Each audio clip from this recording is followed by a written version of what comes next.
KIIFB masala bond കേസിൽ ഇഡിക്ക് ഹൈക്കോടതിയിൽ നിന്നും തിരിച്ചടി. തോമസ് ഐസക്കിനെ ചോദ്യം ചെയ്യുന്നതിൽ നിന്നും ഇഡിയെ ഹൈക്കോടതി വിലക്കി. തോമസ് ഐസക് ലോക്സഭാ തെരഞ്ഞെടുപ്പിൽ സ്ഥാനാർത്ഥിയാണെന്നും സ്ഥാനാർത്ഥിയെ ബുദ്ധിമുട്ടിക്കരുതെന്നും വ്യക്തമാക്കിയാണ് കോടതിയുടെ ഇടപെടൽ.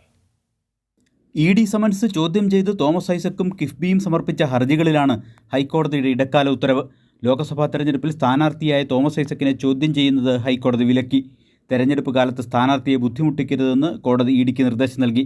ഐസക്കിന് ഹാജരാകേണ്ട തീയതി അറിയിക്കാൻ ഇതിനിടെ ഇഡി ആവശ്യപ്പെട്ടെങ്കിലും കോടതി വഴങ്ങിയില്ല. താൻ അതിന് തയ്യാറല്ലെന്ന് ജസ്റ്റിസ് TR രവി വ്യക്തമാക്കി.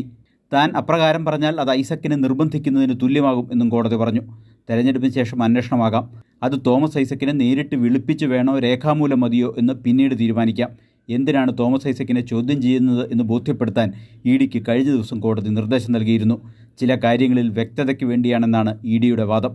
ഇഡിക്ക് മുന്നിൽ ഹാജരാകാൻ ബാധ്യതയില്ലെന്നാണ് തോമസ് ഐസക്കിൻ്റെ വാദമെന്ന് ഹൈക്കോടതിയും ചൂണ്ടിക്കാട്ടി.